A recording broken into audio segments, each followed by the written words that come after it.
how to pray at all times. Galing ito Excuse me, sa Doc. book ni... Ay, Excuse wala me, pa Doc. palang ano, no? Tama. Hindi. Wala pa Wala palang... yung presentation mo po. Oo. Thank you, bro. Share screen. Yan. Keynote. Yan ba? Okay na? Ayan po, Doc. Okay na po. Okay. Kita na po. How to pray at all times. Taken from the book of Saint Alphonsus de Ligori. Itong book niya to ay isa to sa mga earliest mga works ni Saint Alphonsus. Published in 1753. No? One of his earliest works.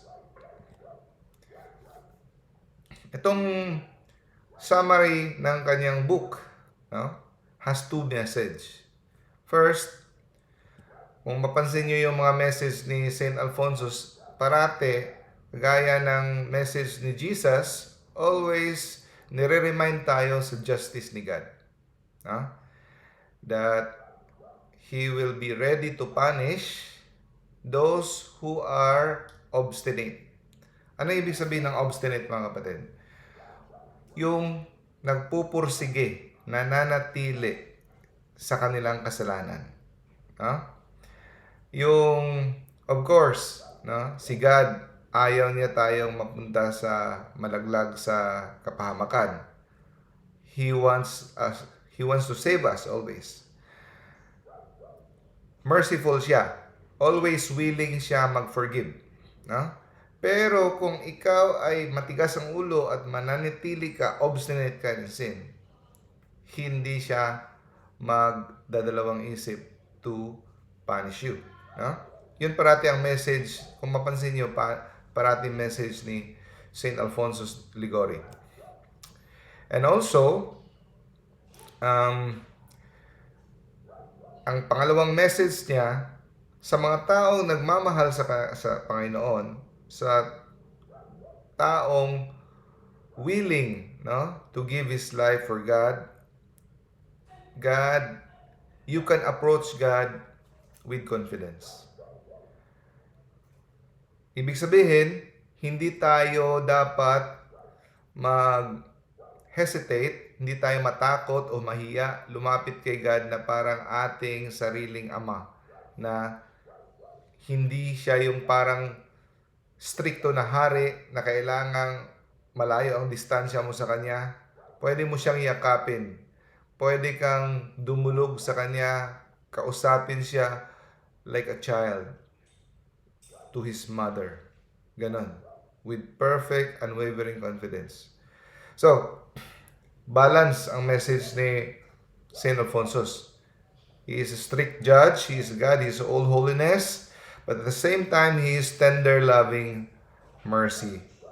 No? He is a God who is tender and loving and merciful. Okay?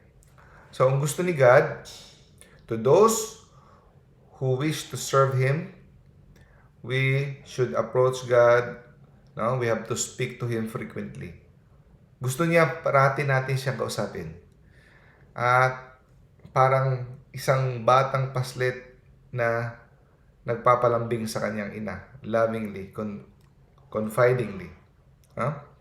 Sabi sa Luke chapter 21 verse 22, 24, watch therefore, praying at all times. So kailangan pala talaga natin, mga kapatid, to pray at all times. Hindi siya yung para sa mga taong sobrang banal, na sa mga para reserve lang para sa mga saints. No. It is a mandate from God. We have to pray at all times so that we can stand before Him. Makakaharap tayo sa Kanya. No? So, ito ay pagpapakita ng ating pagmamahal. No? Na parati natin siyang kausapin. Hindi lang natin siya kakausapin kung may kailangan tayo o pag tayo ay may suliranin. No?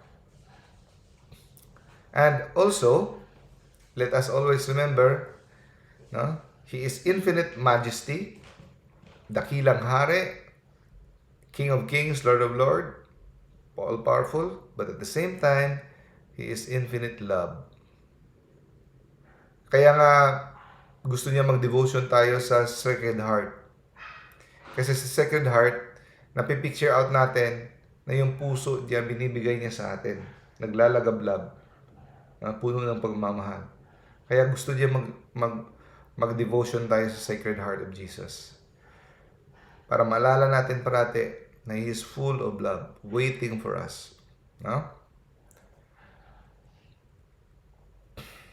And also, He is a friend who loves you with the greatest possible love.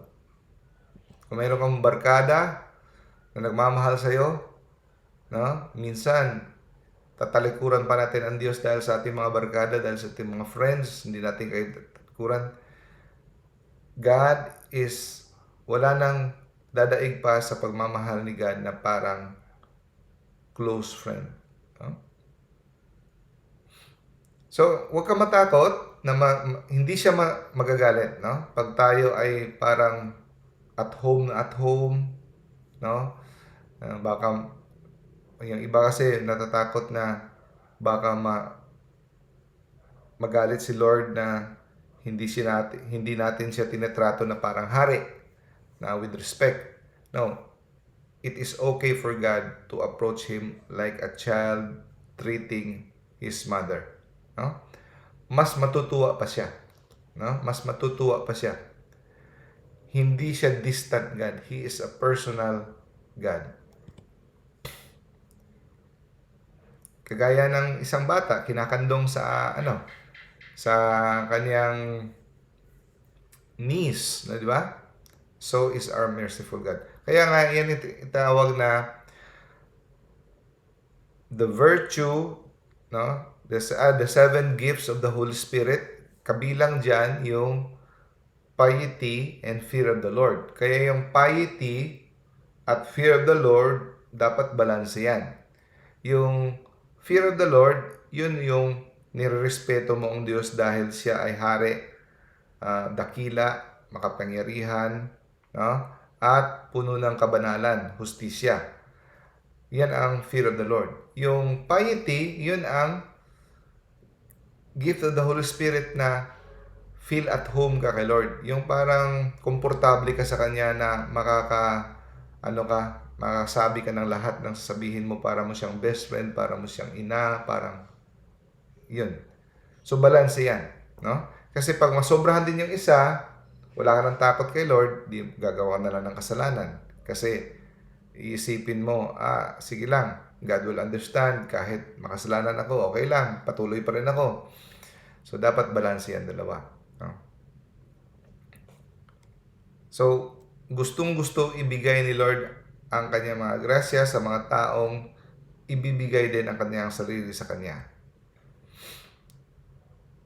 So, bear well in mind, no, that walang kaibigan, walang kapatid, walang ama, walang ina, walang asawa na higit pa sa pagmamahal ng Diyos sa iyo. No? Walang kahit sinong tao dito sa mundo na higit ang pagmamahal kumpara sa Diyos, no, para sa iyo. Isipin mo, tayo ay mga creatures lamang. No? Pero pinayagan tayong maging dear friends, maging best friend ng tagapaglikha. Nilikha lang tayo, vile creatures. Pero God allowed us to be friends with the Creator, Him. Sabi nga ni St. Paul, para hindi tayo mag-aalinlangan sa paglapit sa Kanya, pinababa niya ang sarili niya. No? Ginawa niya yung sarili ng bata na Santo Niño. Kaya nga, gusto rin ni God na mag-devotion tayo sa Santo Niño para ma-remind tayo na pinababa niya ang sarili niya bilang bata para hindi tayo matakot sa Kanya. No? Na siya ay naging weak, na kailangan ng taga-aruga, parang tao. Kinausap niya tayo na parang tao. Namatay siya sa cross. Ginawa pa niyang sarili niya na sa anyo ng tinapay para tayo ay lumapit sa Kanya sa Blessed Sacrament. Lahat ginagawa niya para hindi tayo matakot. Kasi kung ang anyo niya ay parang dakilang mandirigma na hari, matatakot tayo sa kanya. Pero lahat ginawa niya para tayo ay lalapit sa kanya at hindi mag-aalinlangan. No? So, kung gusto mong magalak ang Diyos sa iyo, matuwa siya at magiging kaaya-aya ka sa Kanya, approach Him with confidence, with trust, na hindi ka matakot sa Kanya, na parang hindi, na stricto siya. Hindi, para siyang dear mother. No? So, isipin mo parati ang napaka mahalagang gift na binigay sa atin. For God so loved the world that He gave His only begotten Son.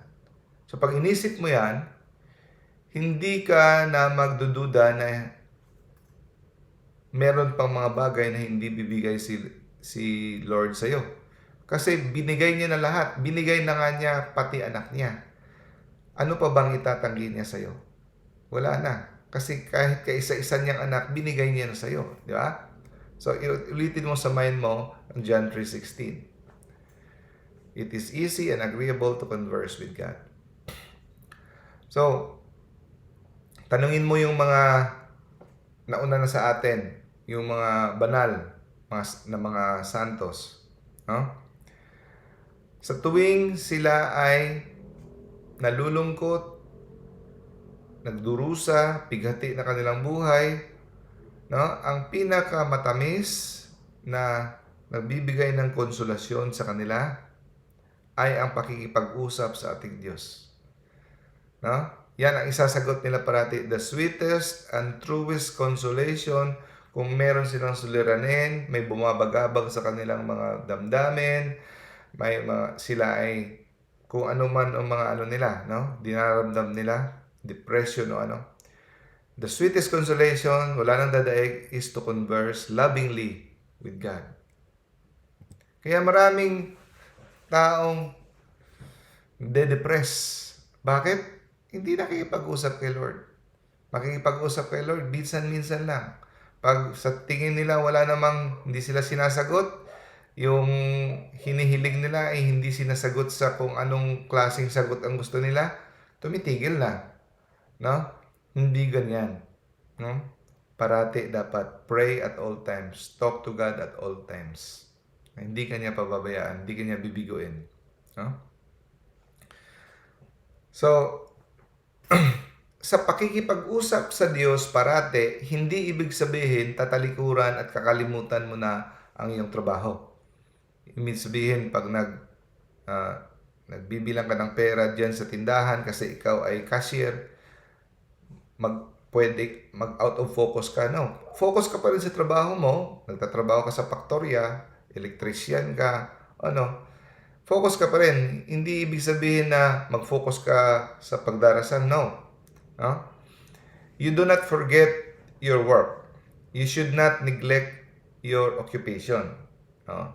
Ang importante lang, tratuhin lang natin si God sa buong araw, kagaya ng pagtrato mo sa iyong kaibigan. Yun lang. No? Kaibigan na nagmamahal sa iyo, kaibigan na minamahal mo. Hindi siya nawawala sa isip mo parati, pero focus ka sa trabaho mo. Diba? Okay. So, natutuwa siya every time na pag kinausap mo siya na without reserve. Ano ibig sabihin? Kahit anong topic, no? Business, plano mo, pag isinangguni mo ang plano mo, yung kahit nagpipila ka, Lord, ang taas-taas ng pila, oh. Di ba? Nakakabagot, Lord. Kita mo, paano ba to, Lord? Pwedeng sa Kanya ka kung sa Bisaya pa, magpahungaw. Sa Kanya ka mag-vent up yung mga frustrations mo, na ay kinakatakutan mo, ay ano ba to, may ipis. Takot ako, Lord. Kahit anong sa tingin mo mga walang kwenta, nako, mas natutuwa siya pag kinakausap mo siya, kahit sa pinakamaliit na bagay. No? Anything that concerns you. Kasi ang mali natin, nire-reserve lang natin si God sa mga malalaking bagay, o sa mga pag wala na talaga, yun, pag wala na talaga. Pero sa mga maliliit na bagay, dapat kausapin na natin siya, hindi pa lumalaki ang mga bagay. No? So, nakakatuwa para kay Lord yung mga ganyan. Kahit ano. No? Kasi, hindi interesado si Lord makipag-usap sa taong hindi naman interesadong makipag-usap sa Kanya.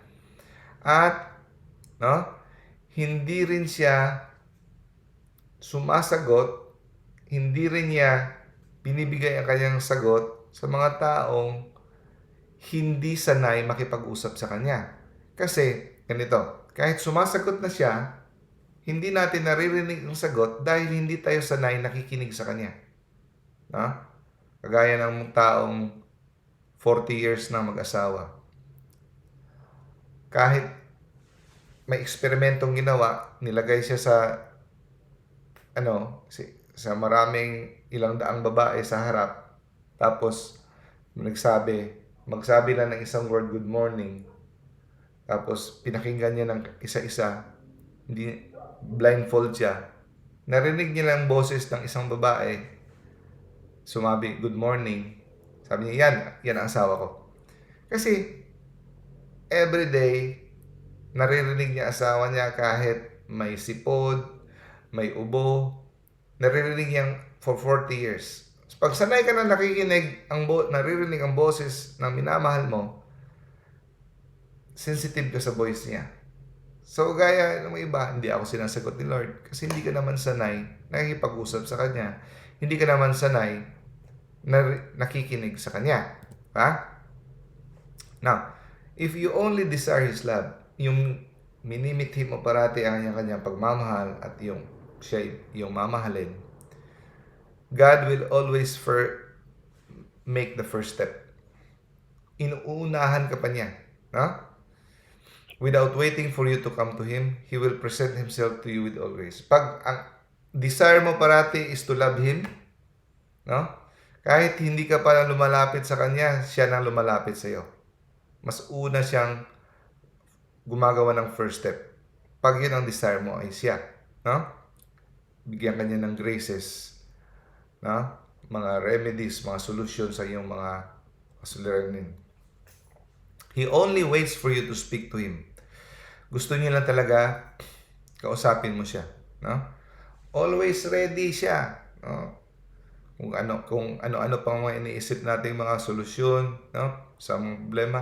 Pero nakakalimutan natin, He is always ready to comfort us. Always ready to listen to us. No? In Psalms chapter 33 verse 16 says, His ears are unto our prayers. Parating ready sa ating mga panalangin. Andiyan na, ready na yung tenga niya. No? Totoo, nakatira si Lord sa heaven. God dwells in the heavens, but He is always ready to dwell in the souls, in the hearts of men who humbles and loves Him. No?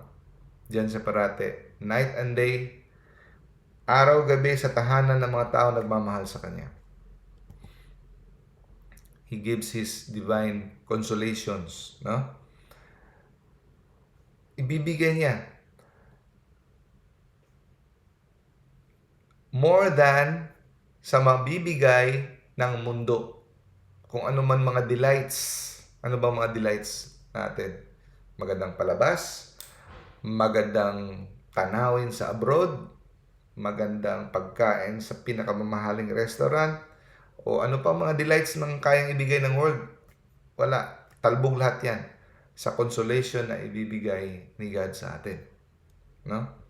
Kasi yung mga delights na binibigay ng world, panandalian lang. No? Example, pag tikman mo itong masarap na pagkain, Wagyu beef, 25,000 na burger. Pag inulit mong kainin yan, wala nang magic yan.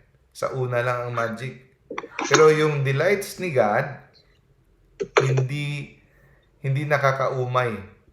Kahit ulit-ulitin mo, mas lalong sumasarap yung una mong punta sa Singapore. Ay, ang ganda. Pag pangalawa, hindi na. Hanap ka naman ng bagong, gaya ng drugs. Pag nag-drugs yung tao, yung dosage, ganon, next, tumataas ng tumataas.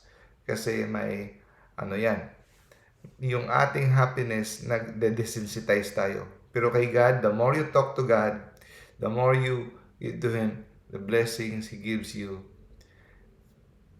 the more nag-i-increase ang delight. Tapos, di ba minsan, pag nakikipag-usap tayo sa ating mga friends, kailangan nating umuwi. Hindi pwedeng andyan ta parate sa friend natin. Kaya natin magpahinga, mag-break. Pero kay God, walang break-break. Hindi ka niya iiwan. He is always at your side. Yung friend mo, uuwi talaga yan. Hindi pwedeng, When you rest, He does not leave your side. He is still with you. He will comfort your grief and your cares.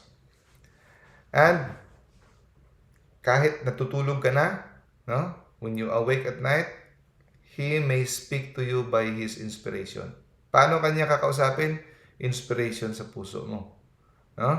Kahit natutulog ka minsan, kakausapin ka in your dreams. Sabi sa Numbers chapter 12 verse 6, I will speak to him in a dream. Pero hindi always. Hindi always. Depende. Kasi yung iba, kada dream, akala nila, kinakausap nila sila ni Lord. Kaya gagawa sila ng mga desisyon na kung ano-anong kabulastugan. Hindi nila alam. Sarili lang pala nila. Kasi karamihan ng dreams, subconscious. Nadadala natin yung mga activity natin. Pero minsan, it is the truth that sometimes God speak to us in our dreams. He'll speak to you in inspiration, to receive an act of love, act of sacrifice, thanksgiving. Tapos sa umaga naman, handang-handa siya, to hear from you. A word of affection.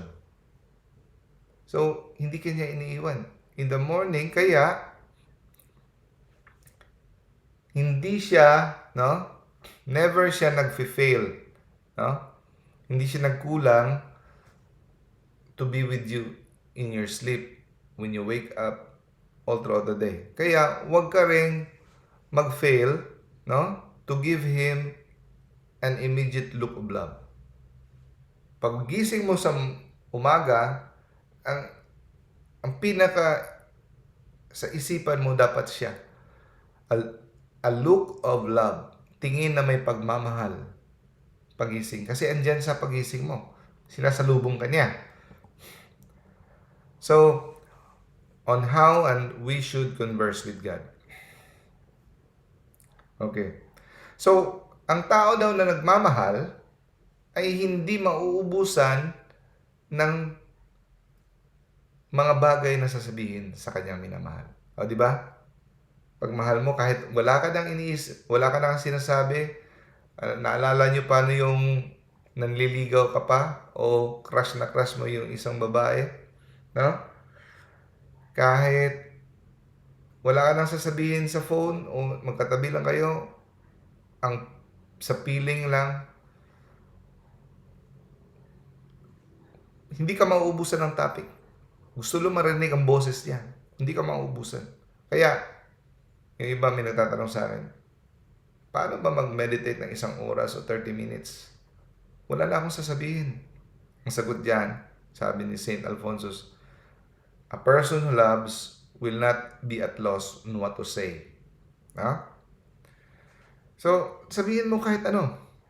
Kung ano yung pinagsasabihin mo, pinagkakwentuhan niyo, sa friends mo dito sa lupa, ganun din, isabi mo kay God. Minsan, nakipag-usap tayo sa friend natin. Naghahawak pa ng cellphone, hindi pa full attention kung ano-ano pang iniisip. Si God, full attention sa atin. Kaya, mali yung tingin natin, si God, nakikipag-usap tayo na parang isang hari o presidente na dapat yung topic lang natin yung mga sobrang importante, yung mga big matters. Dapat hindi ganon. Even the smallest and the most ordinary concern, interesado siya. At nakikinig siya sa'yo, interesado siya sa'yo, He cares for you as if wala na siyang iniisip pang sa buong mundo kundi ikaw lang. Ganun siya. Paano niya nagagawa yan? Ilang billion tayo. Ang sagot dyan, God is God. Nothing is impossible. So, even how many billions we are in the world, pag nagbaling siya ng attention sa'yo, parang ikaw lang yung tao sa buong mundo. Ganon. Ganon kaka-importante sa kanya. He is completely devoted to your interest. Parang sinasabi niya, ano pa? Ano pang gusto mo? Ano yung mga interest mo? Ganon. No? He is almighty to power to aid you. Importante lang, pray to Him to enlighten you. Dapat mong hilingin sa Kanya kung paano mo gawin ang Kanyang kalooban. Yun ang pinakagusto niya. Na ang hangarin mo ay magampanan at bigyan ka ng lakas na magampanan na gawin ang Kanyang kalooban. His holy will. At huwag mo daw sabihin na bakit ko pa sasabihin sa Kanya kung anong gusto ko, alam naman niya. Alam niya, Diyos siya, di ba? Oh. Kaya nga mga kapatid, sa pagbabasa ng Bible, hindi lahat pwede kung sino-sino lang ang mag-interpret. Dapat tayo magpatulong. No? We should read the Bible in the spirit of the church, in the interpretation of the church. Kasi, pag ikaw lang nagbasa, hindi mo naintindihan, susuluhin mo lang yung intindihin, ganito mangyayari. Di ba? Nabasa nyo, you should not pray like the pagans, using many words. Hindi nila alam na bago nyo pa sabihin ang kailangan nyo, alam ko na. Di ba? Kaya maraming tao, mali ang kanilang pag-ititis sa Bible, hindi na sila naghihingi kay Lord dahil alam naman ni Lord. Mali yan. Sabi niya, huwag niyong sabihin na hindi ko na sasabihin ang kailangan ko kay Lord dahil alam naman niya. No? Mali na pag-interpret ng Bible yan. Ang sabi ni Lord, no? Pag hindi mo sinabi ang iyong pangangailangan sa Kanya, He will act as if He did not know it. No? Ipapakita niya sa iyo, no? Kikilos siya na parang hindi niya alam yung mga kailangan mo kung hindi mo sasabihin sa Kanya. He acts as if He did not know the needs which you do not speak to Him or you do not seek His aid. Gets? So, kailangan sabihin mo. Gusto niyang sabihin mo. Pag hindi mo sinabi ang mga pangailangan mo, He will pretend He did not know those things. Gaya kay nangyayari kay Lazarus. Alam niya na namatay si Lazarus. Di ba? Alam na niya na namatay. Bakit tinanong niya pa si Mary? O si Martha at saka si Mary? Kung ano nangyari? Kung anong gusto nila? Bakit niya pa? At saka bakit niya pa tinanong yung paralyzed? Anong gusto mong gawin ko sa iyo? Anong gusto mo? Alam na niya, Diyos siya eh. Di ba? Bakit niya pa tinanong yung babae, sino ba ang humipo sa aking damit? Yung babaeng nagbibleed. Di ba? He acted as if he did not know na namatay si Lazarus. Nung sinabi na na namatay si Lazarus, kung andito ka, sana buhay siya, doon niya pa kinomfort si Mary at doon pa niya binuhay si Lazarus. So, kailangan talaga natin sabihin. Hindi ibig sabihin, alam niya, hindi na natin sabihin. Ha? Next, pray in our trials. We should, in order to pray at all times, next is to pray during our trials. Pag tayo may suliranin, parang kahit ninervyos ka lang, kaya mga tao, lumalala ang nervyos kasi sino kinakausap ng mga taong may nervyos? Sarili nila. Naghahanap sila ng solusyon. Paano na to? Paano na to? Ano? Imbis na kausapin si Lord, wala.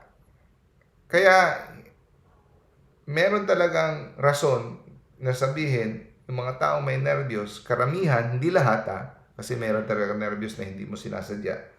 May problema talaga sa mga neurotransmitter at sa mga imbalance sa chemical sa body, hindi lahat. Pero karamihan, lumalala ang nervyos at dahil may nervyos, dahil walang tiwala kay Lord. Hindi kinakausap si Lord. Hindi binibigay kay Lord ang ating mga suliranin. Pag mayroong persecution, sickness, temptation, kay God tayo punta. No? Turn at once to God. Gawin nating, sanayin natin sarili. Kahit ano man yan, turn to God, ask for help. No? Kagaya ng Lamentations chapter 1 verse 20, Behold, O Lord, for I am in distress. Tulungan mo ako, Lord, I am in distress. Hindi siya, no, mag-fail to comfort you, no? Or at least to give you strength to suffer with patience. So, dalawang gagawin niya, no? Iko-comfort ka niya, or He will give you strength, no, to suffer the trial with patience.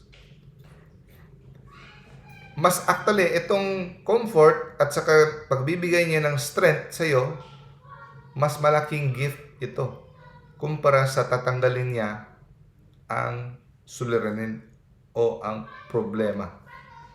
It will be a greater good than if He had removed the problem. Pag kinomfort ka niya at binigyan ka niya ng strength, no?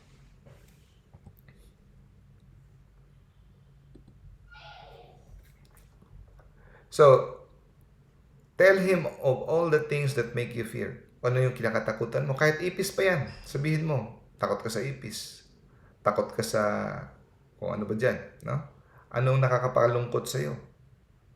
Medyo na-hurt ako dun sa post ni Lord, medyo hindi ko yung gusto yung niya, yung simangot niya o taas ng kilay niya. Parang na-hurt ako, parang na-offend ako.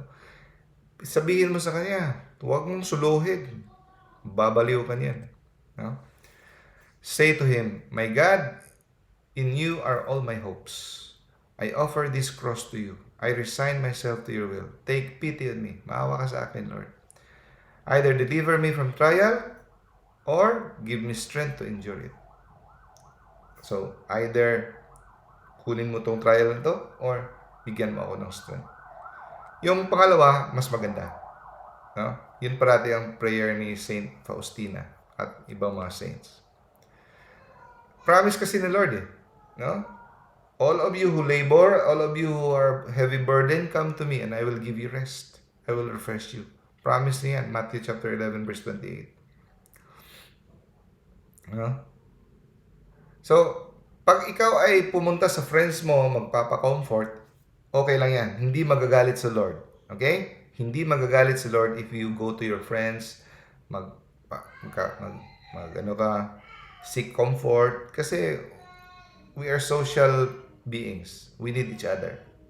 Soothing word, comforting words can help. Okay? Pero, kahit pumunta ka sa friends mo, maghihingi ka ng mga comfort, gusto niya pa rin, siya ang pinaka-source ng comfort.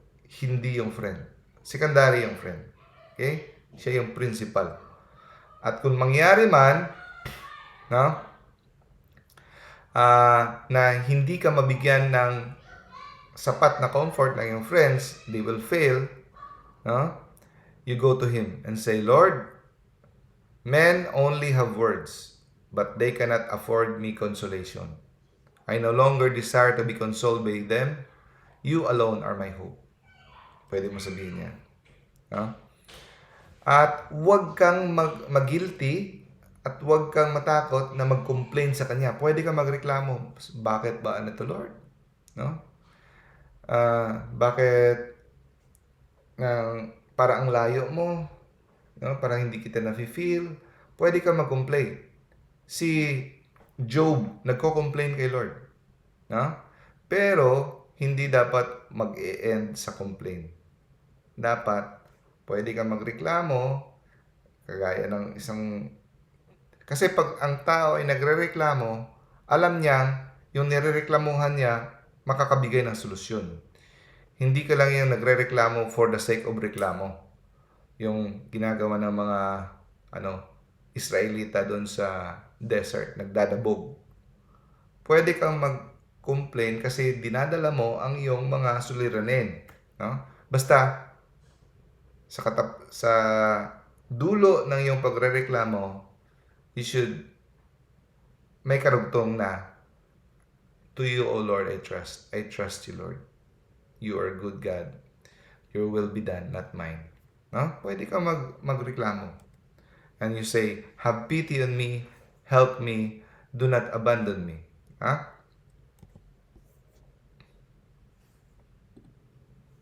At pag ang desolation, yung suliranin ay talaga, hindi pa talaga umaalis, parang lumalala, no? You're grievously afflicted.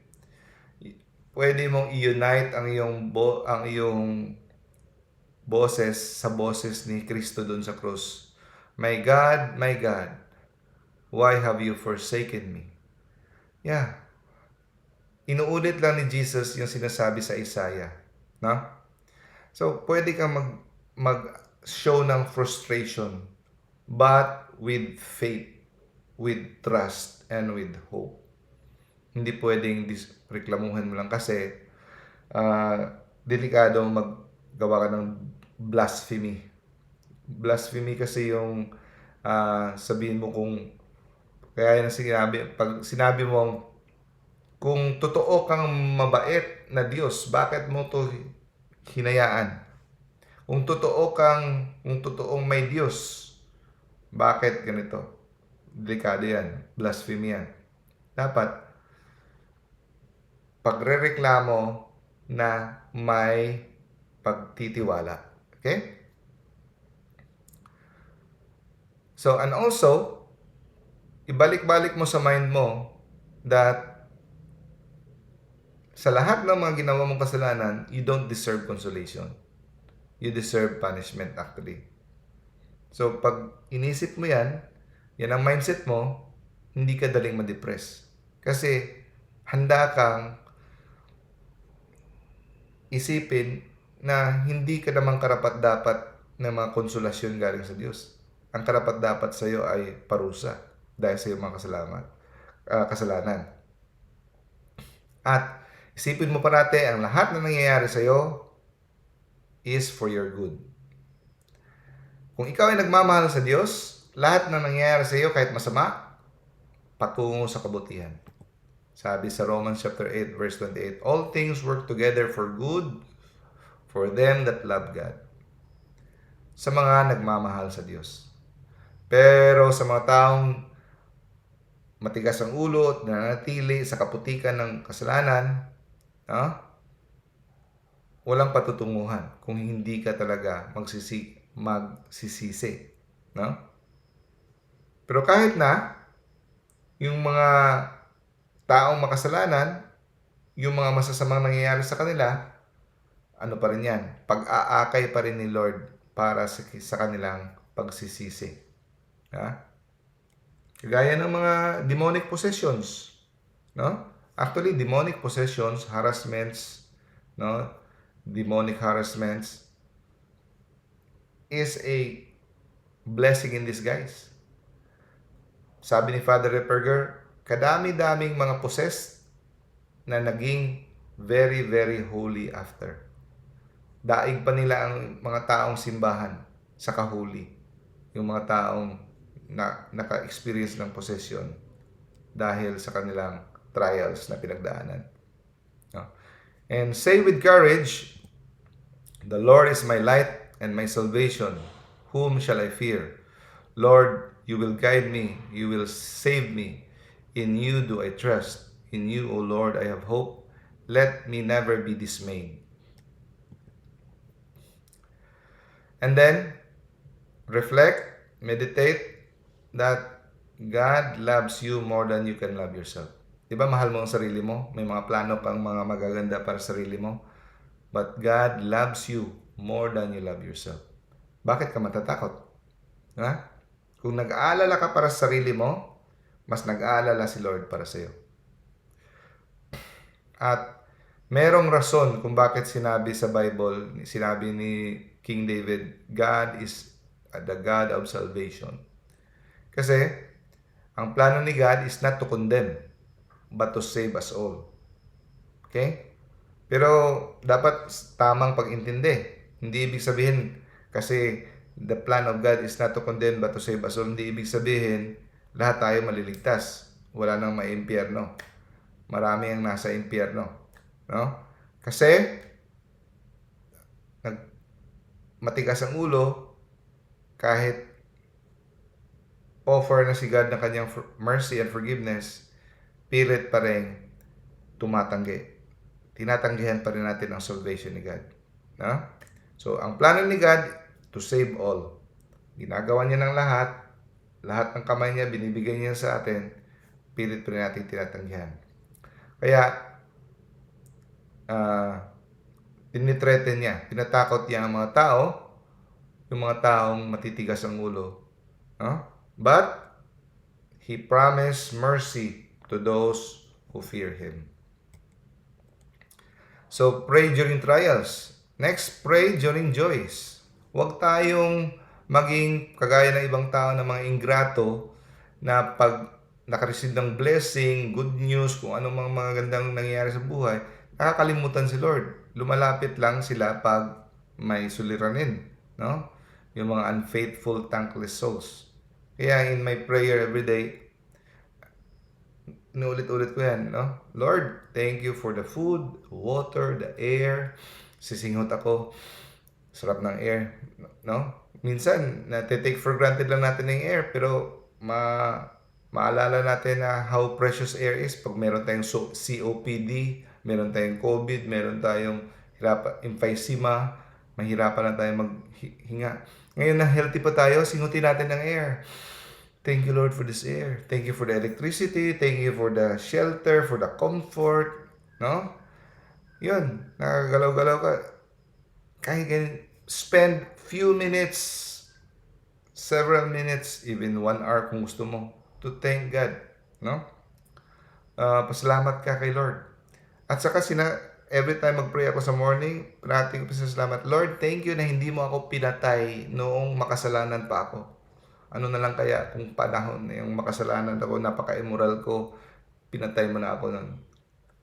Nasa hell na ako. Thank you, Lord, for giving me a chance. No? Dami. Hindi natin ma-enumerate lahat dito, di ba? Papasalamatan natin. Natawa nga ako sa pamangkin ko na maliit pa.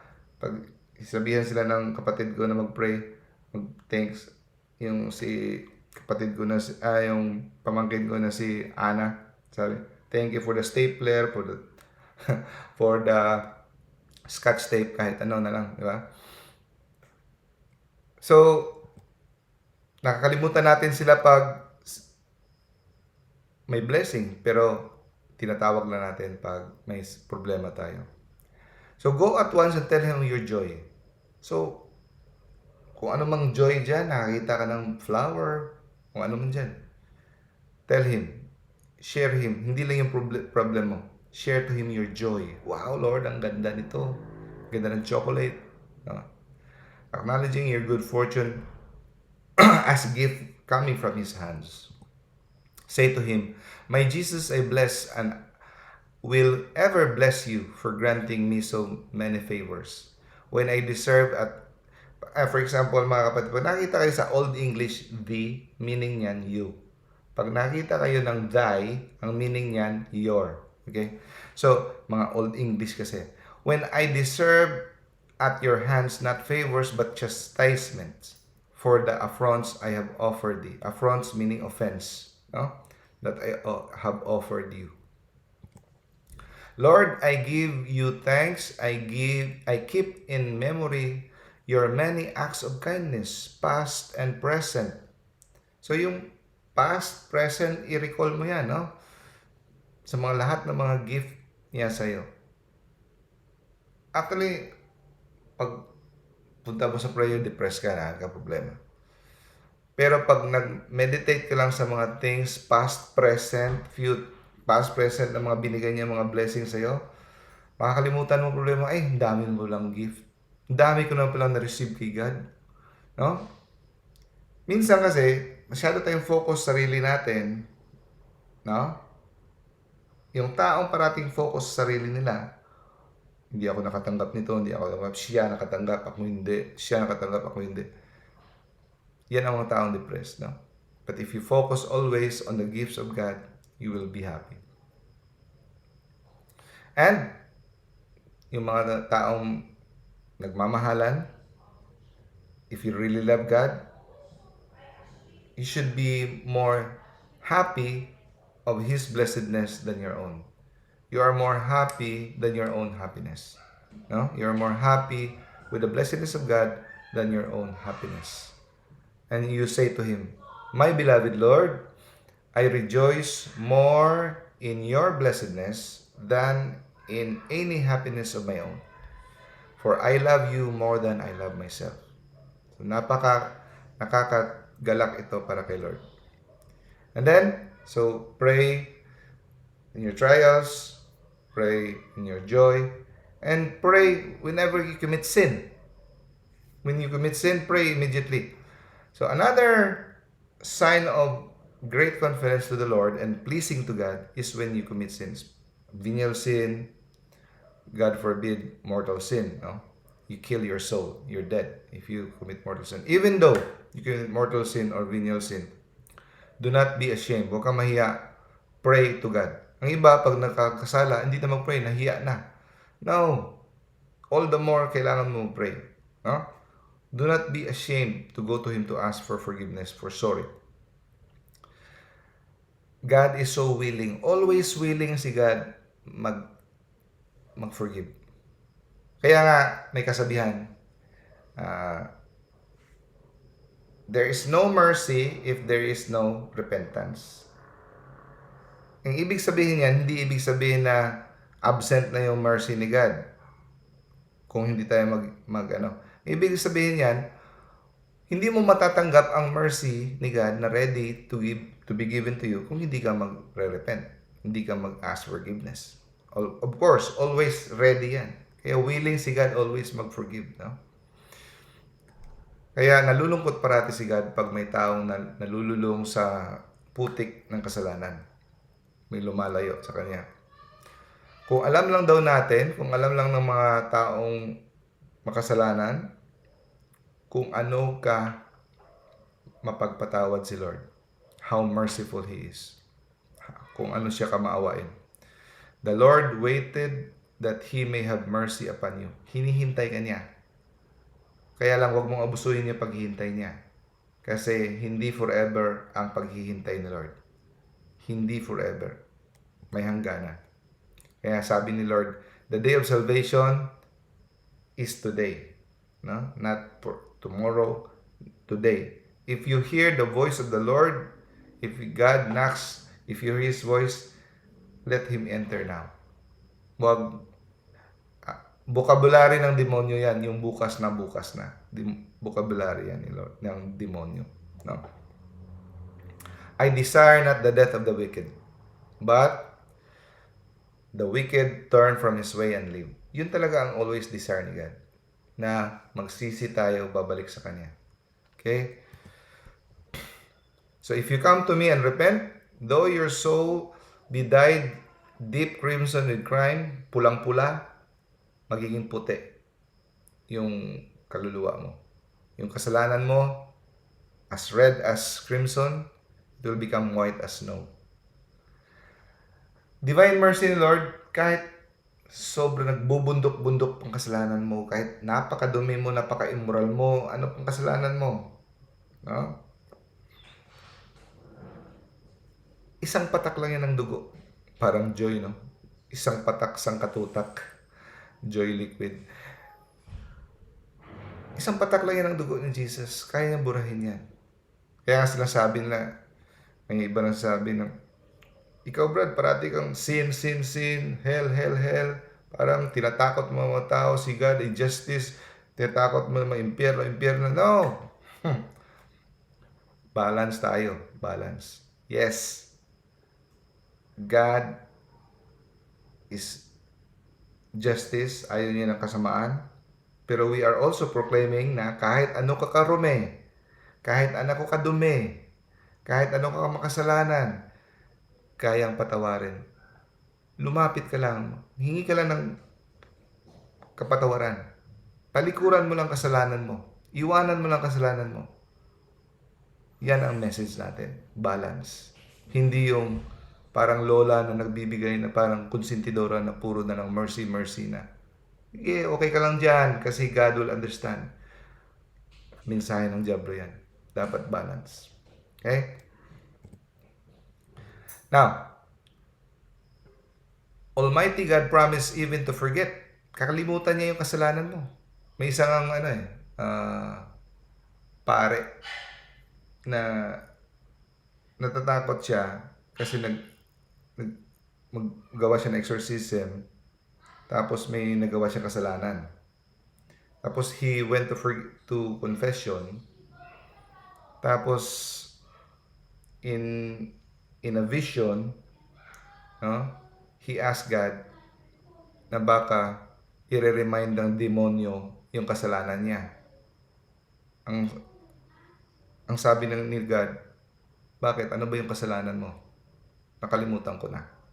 So if you say it in the confession, kakalimutan ni Lord yung kasalanan mo. No? Sabi sa Ezekiel chapter 18 verse 22, I will not remember all his iniquities. Kaya, dapat nga, during exorcism yung pare, dapat walang mortal sin. Dapat nag-confess. Kasi ang demonyo hindi nila masasabi. Makakalimutan nila, hindi nila masasabi yung kasalanan dahil na-erase na yon. So, as soon as you fall, for example, kasamaang palad, nanood ka ng pornography, that's mortal sin. Or, you made a white lie, venial sin. Or, you become dishonest. The moment you commit sin and then realize, oh my goodness, I made a sin. Right there and then, confess your sin to God. Pray immediately, Lord, sorry. No? Confidence in God. Do not be discouraged. No? Offer to the Father the merits of Jesus Christ. I-present mo sa Kanya na yung kamatayan ni Kristo sa krus, yun ang magbubura na yung kasalanan. Confidently hope for pardon, since to pardon you, He spared not His own Son. Say to Him with confidence, look on the face of your Christ, my God. Have regard to your Son who has died for me, and for His sake, grant me pardon. Yun. Huwag kang matakot dahil nagkasala ka, hindi ka mag-pray. Pray. And then, ang sabi ng mga church fathers, kahit sa isang araw, ilang daan ka pa na natumba, meaning nagkasala. Even you fall 100 times a day, do not be disturbed. Say sorry. Humble yourself. Say sorry. No? Having immediate recourse to God. Ask His pardon, promising amendment of the future. No? Kasi, the act of saying sorry and admitting and humbling yourself, nakakatulong yan to advance your love. To advance your spiritual life. The very act of saying sorry and humbling and admitting, no, will help you advance in divine love. And then, kagaya ng tawag dito, di ba, may mga magkaibigan, tapos nag-away, tapos nagkabate, or mag-asawa. Sometimes, di ba, yung pag-aaway at saka nagkabate, napansin nyo mas lalong naging strengthen ang kanilang relationship. Dahil nag-humble, nagka-reconcile, and then their relations stood the test of time. Yeah? Parang ganun din. Na? Ganun din. If we say we humble ourselves, gagamitin ni Lord yung mga sitwasyon na yon to strengthen your spiritual life. Next, pray during in doubt. When you're in doubt, pray. So, kung hindi mo alam kung anong desisyon gagawin mo, magpapatayo ka ba ng bahay dito, or tatanggapin mo ba tong trabahong to, pupunta ka ba sa abroad, sasagutin mo ba to? No? Consult Him. Natutuwa si Lord pag kinonsulta mo.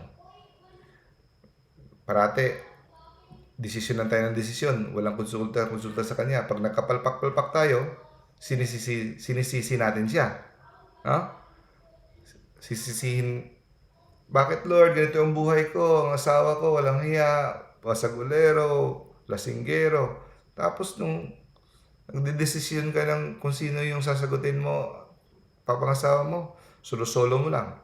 Hindi mo pa nga sinasama yung parents mo. Nagsasabi ang parents mo na, oy, mag-ingat ka dyan, para may nakikita akong masamang ugali dyan. Ay, hindi. Magagalit ka pa sa parents mo. Hindi ko nakakausapin kayo. Mga inggitera kayo. Di ba? Tapos, pag nagkapalpak-palpak yung buhay mo, sisihin mo sila. Gaya din kay Lord. Sa lahat ng bagay, natutuwa siya pag kinukonsulta natin siya. At kung ano yung mga desisyon na makakapagbigay ng to please Him, to do His will. Next, pray for our neighbors. So in order to pray always, di ba marami tayong mga kapwa-tao, may maraming pangangailangan. Pray for their needs. Mauubos ang oras mo kung magtataka kung anong ipagpe-pray mo, no? Sa mga needs pala ng mga kapwa natin, dami na, no? Matutuwa si Lord pag hindi lang yung sarili mong pinipray mo rin ang yung pangangailangan ng iyong kapwa. Lalo na yung mga kapwa mo na nagdadalamhati sa may mga problema, no? Yung mga souls in purgatory, yung mga tao who are sinners, no? You pray for them, to conversion of sinners. Next, also speak to God of heaven. Ano ibig sabihin yan? Dapat, kakausapin mo siya na gusto mong pumunta sa langit. Dapat, bibigyan mo ng oras, minuto, panahon, na mag-meditate ka about heaven. Na gusto mo siya makapiling. Nagtaka ba kayo sa tinuro ni Lord sa atin na prayer? Our Father who art in heaven, hallowed be thy name. So, when I pray in the morning, in front of the Blessed Sacrament, I pray, Our Father who art in heaven, hallowed be thy name. I pause, I praise Him, I give thanks. And also, I pause, who art in heaven. So, I meditate, ang Diyos sa langit, ako ay ginawa para sa langit. Magkikita kami sa langit, naghihintay siya sa akin sa langit, at iniisip ko kung ano kaganda ang langit. Na dapat lahat, handa kong iwan ang lahat na to, mga bagay dito sa mundo, hindi ako kakapit dito dahil ang langit ang pinakamagandang bagay sa lahat. Kaya dahil andun si Lord, magkakaisa kami doon. So, I should be excited for heaven. Di ba yung treasure buried in the field? Benta mo lahat, ari-arian mo para bilhin yung treasure. Yun yung langit. Para makuha mo yung treasure sa langit, handa kang talikuran lahat, dapat. Ganun. So, according sa mga theologians, yung mga taong hindi naghahangad ng langit, di ba? Yung utak nila parati sa mga kasiyahan dito, kung ano-ano. Ang sa kanila lang, hindi lang sila gustong maimpyerno. Yun lang. Gusto sila maligtas dahil ayaw nila ng impyerno, pero hindi talaga naghahangad ng langit kung ano yung langit, anong kasiyahan sa langit. Pag sila ay naligtas at napunta sa purgatorio, ang parusa sa kanila sa purgatorio ay pain of languor. Anong ibig sabihin ng languor? yung bibigyan ka ng punishment na maboboard ka na sobra-sobrang pagka-bored, sobra-sobrang naiinip. No, yun. Isa sa mga parusa yan daw. So, kailangan natin maging excited for heaven. No? Kasi, paparusahan tayo pag hindi tayo naging excited sa heaven. Kasi parang binabaliwala natin ang paghihirap ni Kristo para mabigay niya sa atin ang langit. Parang binabaliwala natin ang kanyang kamatayan sa krus upang mabuksan para sa atin ang langit. No? So, frequently think and long for heaven. Dapat you desire heaven. Na ikaw ay ma-unite sa Kanya. No? Makakasama niya nang walang katapusan. Na yung buhay mo dito ay isang exile. Ano ibig sabihin ng exile? Temporary ka lang dito tinapon. Meron kang misyon para patubuin yung pundasyon ng pagmamahal. Pero ikaw talaga ay para sa langit. Kasi gusto mo nang mapunta sa langit, gusto mo nang makapiling siya dahil habang tumatagal dito sa mundo, meron kang chance na baka pwedeng mawalay sa kanya dahil baka makagawa ka ng mortal sin. No? From the danger of losing His divine grace. Gaya ni Saint Teresa. Alam niyo ba, si Saint Teresa of Avila, natutuwa siya pag nakakarinig siya ng tinig ng relo, ng orasan. Pag nag-strike ang orasan, dong, dong, natutuwa siya dahil unti-unting lumalapit siya sa kanyang kamatayan. Unti-unting nababawasan ang oras ng kanyang paghihintay na makapiling si Lord. At nababawasan ang oras na siya ay pwedeng mawala ang kanyang kaligtasan. Yun. So, hindi kasalanan ang excited na mamatay kung ikaw ay nagmamahal kay Lord. Kahit sa St. Paul, he is excited to leave this body. No? So, sabi niya, I am dying with a desire to die. Kaya nakagawa siya ng poem na I die because I do not die. So, ang mga taong nagmamahal kay Lord, hindi natatakot mamatay dahil ang gusto nila ay makapiling. Ang problema lang dyan, kung you deceived yourself. Ang layo-layo mo kay Lord, yung ginagawa mo, puro kasiyahan, wala kang time to pray. Anong mangyayari dyan? Wala kang time to pray, ang layo-layo mo kay Lord, gawa ka ng gawa. Anong mangyayari dyan? Feeling mo wala kang kasalanan. Maraming taong ganun. Lubog sa kasalanan, pero walang takot. Hindi natatakot mamatay. Yan ang nakakatakot. Kasi bulag na sila. Yung buhay nila, in the state of mortal sin, yung buhay nila, ang puso nila, andun sa kasayahan ng mundo, ng laman, pero walang takot. Yan ang nakakatakot. Kasi wala silang takot. Akala nila, hindi ako takot mamatay kasi maling akala because they think God is merciful.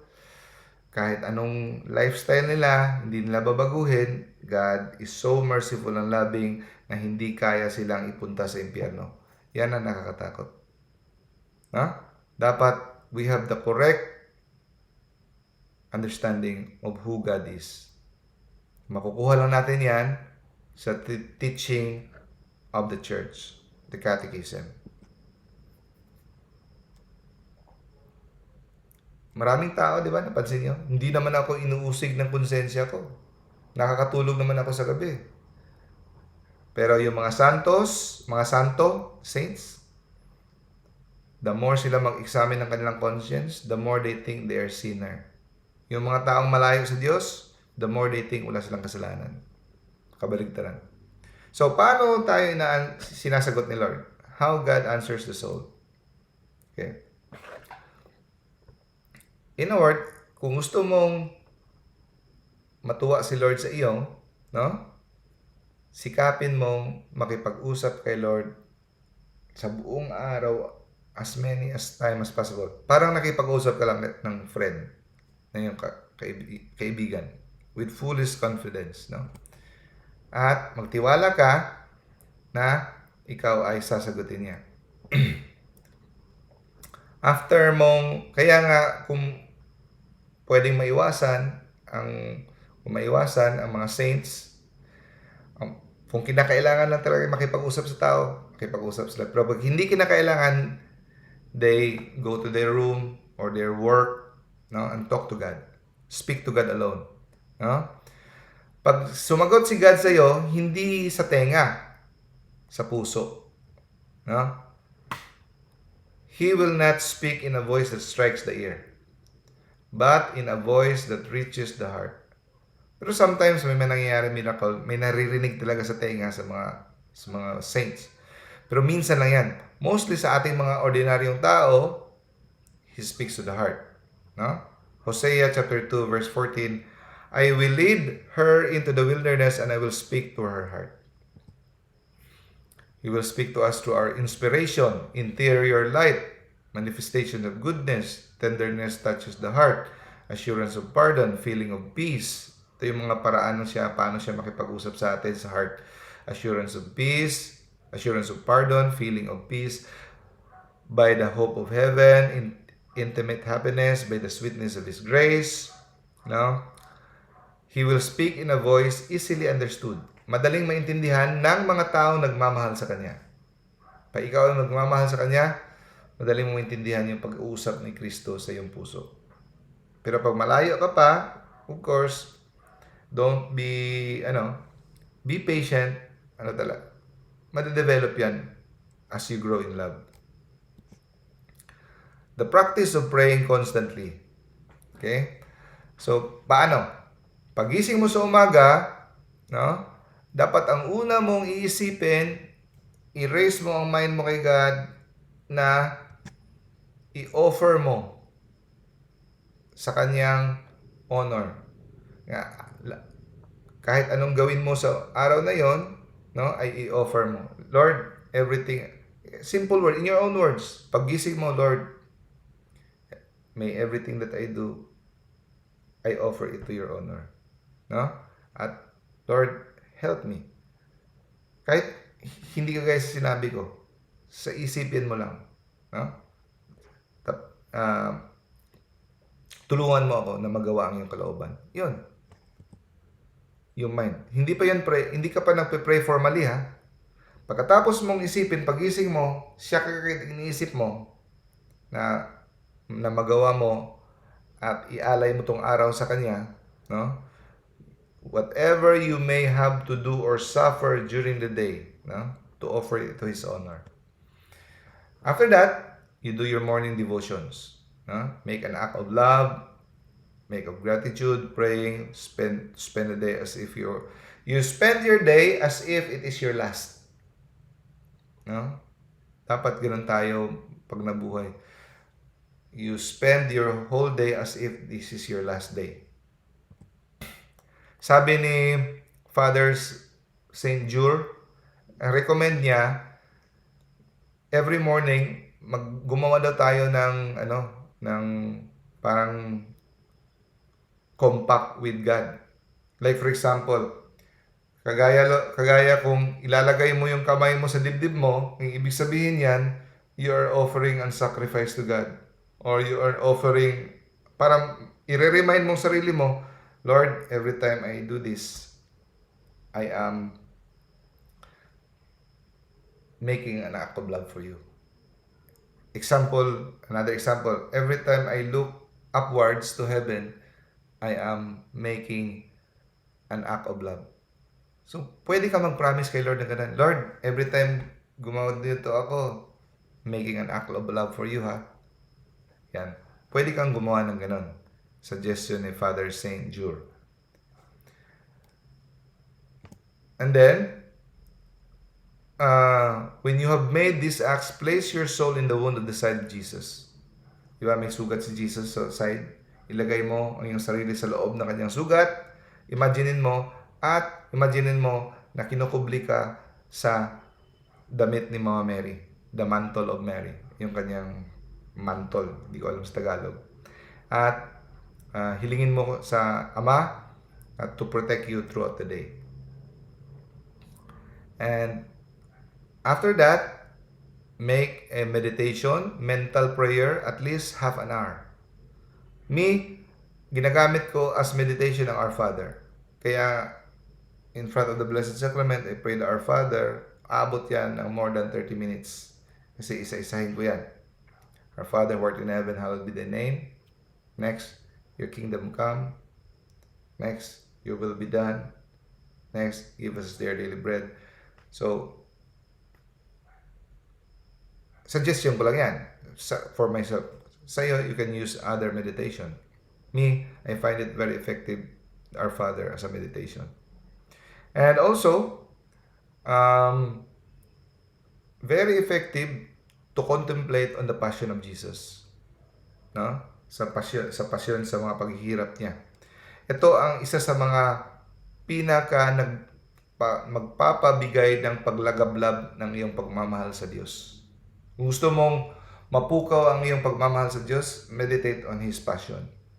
Yan ang ginagawa ni Saint Martin de Porres. No? And then, kung gusto mong mabilis ang progress ng iyong spiritual life, ito yung pinaka-epektibong tatlong devotion. Devotion to the passion of our Lord. Yun. Station of the Cross. Yung mga pag-meditate sa kanyang passion. To the Blessed Sacrament. And to the Blessed Virgin Mary. Yun. At sabi ni Venerable Father Charles Carafia, isang matimtim, masinsinang act of love, kaya niyang manatiliin ang init ng pagmamahal mo sa Diyos sa buong araw. Kahit isa. So, ano pa kaya kung madami, di ba? At pag ikaw ay gumawa ng yung mga devotion, like receiving Holy Communion, when you confess, when you recite the Divine Office, yung mga duties, do it with great care. No? Dapat maingat, hindi yung bara-bara. And also, before ka gumawa ng iyong trabaho, ano man yan, kung ano man trabaho mo, teacher, engineer, janitor, or magsa-study ka, ako, when I operate, I pray, no? Make the sign of the cross at least. Do not forget to offer it to God. Kahit anumang sisimulan mo, do not forget to offer it to God. Ask for His assistance para ma-perform mo. Kahit kasi iba, expert na ako, hindi ko na kailangan tulong. Ilang beses ko na ginagawa to, expert na ako. Be humble. Ask for His assistance na para magawa mo ng mabuti at maayos. Gayahin natin si Saint Catherine of Siena, often retire to the cell of your own heart. Kaya nang sinabi na, when you pray, lock your doors, go to your room, lock your doors, and pray to God alone. Hindi yan literal, mga kapatid. Kaya may nagtanong sa akin, Brad, hindi pala tayo pwede mag-pray sa daan. Kasi sabi sa Bible, lock your doors sa loob ka ng room. Ang ibig sabihin yan, mga kapatid, hindi yan literal. Sabihin yan, the room of your heart. Kasi, pwede ka mag-pray, pero hindi mo sinara ang iyong door. Maraming pumapasok. Mga ice cream, mga punta sa mga iskerda, mga kung anong mga sports, kung anong mga trabaho. Ilock mo. Kayong dalawa nilang Lord. Yan ang ibig sabihin ng sinabi sa Matthew na when you pray, lock your door. No? Cell of your own heart. The kingdom of God is within you. Yun. So, at nakakatulong din, every time you lumabas ka sa kwarto mo o sa bahay mo, pray ka ng Hail Mary. Pag uwi mo, pray ka naman ng Hail Mary. Isang, paraan ng recommending yourself to the care of Blessed Virgin Mary. At pag ikaw ay kumakain, kahit gusto mo, hindi mo gusto ang pagkain, you have to offer it to God. No? Masarap man ang pagkain o hindi, give thanks to God, offer it to God. Pag tumayo ka na sa table, tapos ka nang kumain, sabihin mo, Lord, how good you are to the one who has offended you. Ibig sabihin, ang bait-bait mo, Lord. Sa taong kagaya ko na parating gumagawa ng kasalanan sa iyo. Ang bait mo, Lord. Naisipan mo pang bigyan ako ng pagkain. Parang ganun, di ba? Lord, how good you are to the ones who has offended you.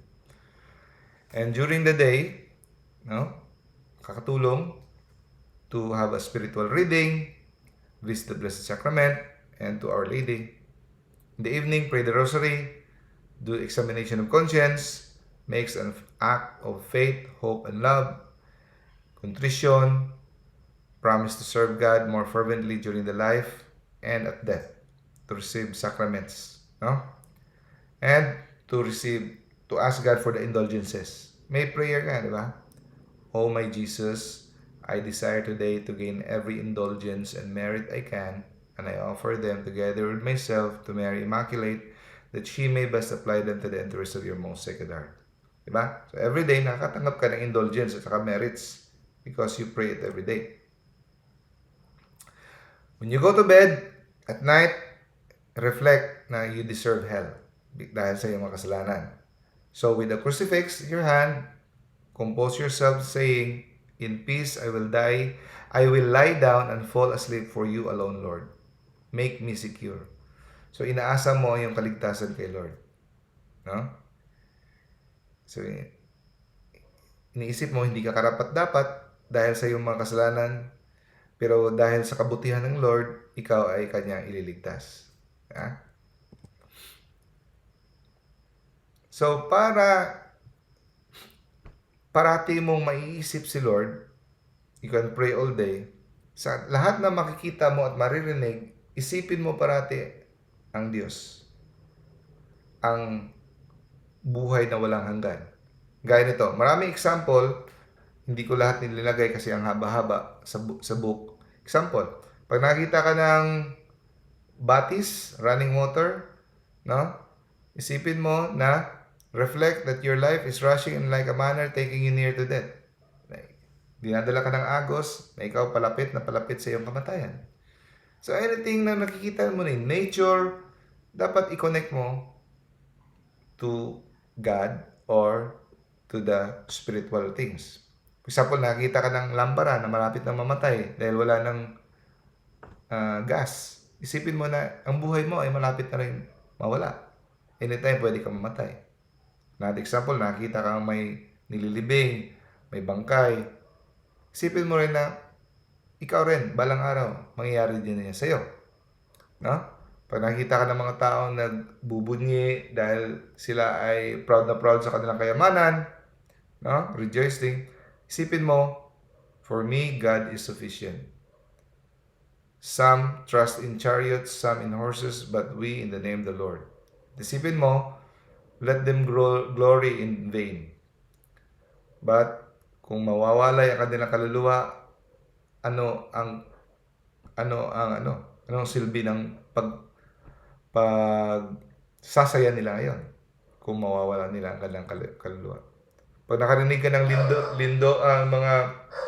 pag nakarinig ka ng kulog, kidlat, pwede mong isipin na kung ikaw ay natatakot ngayon sa kulog at kidlat, ano na lang kaya ang mga kaluluwa na naririnig nila ang thunders of divine wrath ng mga makasalanan.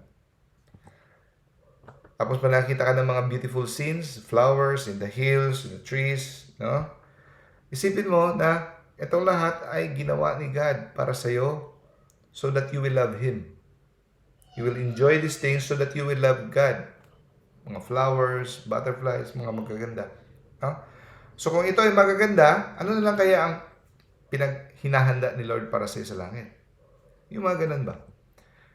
Gaya ni Saint Teresa. Alam niyo ba si Saint Teresa, pag nakakita siya ng mga magandang bulaklak, naalala niya kung ano siya walang utang na loob kay God. Ang layo, no? Nakakita siya ng magandang bulaklak, naisip niya, ay, napaka walang utang na loob ko kay Lord. Alalahanin natin, ginawa ni Lord yan para mapasaya tayo, para mahalin natin siya. Pero sa halip, gumagawa tayo ng kasalanan, sinasaktan natin siya. So kaya every time makita si Saint Teresa ng mga bulaklak, nakokonsensya siya. Kasi dahil sa kanyang mga ginawang kasalanan. May isang ang holy monk eh. Kapag dumadaan siya sa mga magagandang bulaklak, sinasabihan niya mga bulaklak, tumigil kayo. Manahimik kayo, huwag niyo na akong sumbatan. Kasi para sa kanya, parang sinusumbatan siya ng mga magagandang bulaklak sa kanyang pagkawalang utang na loob sa Diyos. Sige, alam ko na yung sinasabi niyo, tigilan niyo na ako. Alam ko na, nakukonsensya na ako. No? Say no more. Ganon kalalim ang mga taong ito. Ganon kalalim sila mag-isip. Kung ano nakikita nila sa nature, nare-relate nila. Isang paraan yan to pray always. Looking at ordinary things and relate it to God. Si Saint Magdalene of Pazzi, pag nakita siya ng flower, sabi niya, imagine, for all eternity, pinaghanda din ng Lord, ginawa niya ito para sa akin, to offer it to me as a sign of love for Him. To me. Ganun, no? Pag nakita ka ng kabayo, sumasakay ka sa kabayo, kawawa tong kabayo, naghihirap para ako ay mahatid. Ako, ano bang ginagawa ko na paghihirap para sa Diyos? Kaya lang ganun, di ba? Kita ka ng isang aso, ang tuwa-tuwa, binigyan mo ng kapirasong tinapay, grabe na ang tuwa. Ikaw, ano bang ginawa mo na nagpasalamat ka kay Lord? No? Na ikaw, mas mataas pa ang iyong status kumpara sa aso. Pag nakarinig ka ng mga ibon na umaawit, ano bang ginagawa mo para to praise God? Yun. So yung mga example, pag nakarinig ka ng manok na tumitilaok, isipin mo, kagaya mo rin si Pedro, dati na ilang beses mong ipinagkaila si Kristo dahil ng mga kasalanan. At pag nakarinig ka ng titilaok ng manok, you renew your contrition, your tears. No? Pag nakita ka ng isang lugar na kung saan ka nagkasala dati, you remind your sin and then you say, the sins of my youth and my ignorance remember not, O Lord. No? And also, nakakatulong din to remember the mysteries of our Savior. Like for example, pag nakita ka ng cave, manger, or mga talhiban, isipin mo, si Jesus pinanganak sa isang manger, no? Dahil sa pagmamahal sa atin. Guys, St. Francis, every time makita siya ng lamb, yung maliit na tupa ba yun? Maliit na karnero, umiyak siya. Kasi naisip niya si Jesus, my Lord, like a lamb, was led to die for me. No? At sabi ni Saint Teresa, during the day, no, i-offer mo ang self mo throughout the day. Behold me, O Lord, ready to do what you will. Make known to me thy holy will. I am eager to do all that you do. Ask me. So, offer yourself throughout the day. And pag lumilipas yung oras, repeat an act of love. No? And also, pag may mga nangyayari sa'yo sa throughout the day, painful, suffering, offer it. Sabihin mo, ulit-ulitin mo, it is the will of God. It is also my will. No? Ito ay nakabigay galak sa Diyos. So, kung meron kang taong bibigyan ng advice or kailangan mo mag-decide, ask God for help. Before ka magbigay ng advice, before ka mag-decide, ask God for help. At nakakatulong kung meron kang crucifix, picture ni Jesus at saka yung Mama Mary sa bahay mo. Always look at there. And always say the name of Jesus and Mary. especially in times of temptation. And lastly, itong sabi ni Saint Teresa, dapat ang lahat ng gagawin natin dito sa mundo ay gayahin natin kung anong ginagawa ng mga tao sa langit. Ano bang ginagawa ng mga tao sa langit? Sa langit, ang lahat ng mga santos ay they occupy themselves with God. All their pleasure is for Him. All their thoughts is for Him. So, di ba, ang mundo ay dress rehearsal ng langit. Pinagpunta tayo sa mundo para pukawin ang ating pagmamahal sa Diyos, para to build a foundation. Kaya nga, pagdating mo sa langit, reunion. Reunion ka sa minamahal mo. Hindi yung bulaga, ay ito pala, yan ka pala Lord. Parang dito sa mundo, hindi ka sanay magmahal kay Lord, tapos diyan ka na sa langit, ay ganito pala. Hindi. Kung ano yung ginagawa dito mo sa mundo, parang pinagpatuloy lang sa langit. Dapat ganun. It is all for love for God. No? Kaya, during your life on earth, let God be your only happiness, the only object of your affection, the only end of all your actions, until you arrive at the eternal kingdom. So, ginagawa mo lahat ng bagay na yan, pinapatubo mo ang relasyon, pagmamahal mo sa Diyos, hanggang dumating ka. Kasi pagdating mo, hindi na matatanggal. Forever nang sealed. No? So, yan ang tatawag na love that is consummated. Consummated. Completely fulfilled and satisfied. Kasi, anong business mo on going to heaven kung ang puso mo ay hindi sanay sa pagmahal kay Lord? Kaya nga, wala kang karapatang punta sa langit kung hindi ka nagmamahal kay Lord. No? Ang langit ay hindi doing do's and don'ts, paramihan ng gawa ng mabuti, pero yung puso mo malayo naman kay Lord. No? Hindi yan ganyan. No? So, in summary, pwede mo i-screenshot, pwede mo i-review how to pray at all times. Hindi ko na isa-isahin yan kasi wala na tayong oras. No? So, yan ang speak to Him with confidence, etc., etc. Okay? God bless us all. Okay. Sino mag-closing prayer? Hindi ko pa Brother Mike. Hindi ko pa natatawag si Brother Mike. Are you there? Gusto mo closing prayer? Hello, Doc. Good evening po. Sige bro. Ikaw closing prayer bro. Salamat, Doc. Sige. In the name of the Father, the Son, and the Holy Spirit. Amen. Lord God Almighty, salamat po sa mga biyayang pinagkakaloob niyo po sa amin sa araw-araw at pagpapaalala sa mga dapat at hindi dapat naming gawin.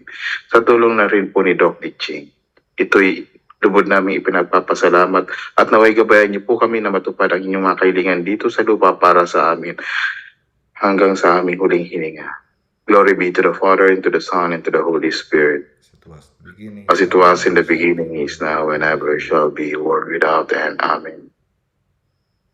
Immaculate Heart of Mary, pray for us. Sacred Heart of Jesus, have mercy on us. Thank you, Lord, and in the Father, the Son, and the Holy Spirit. Amen. Thank you bro for the closing Thank you, prayer.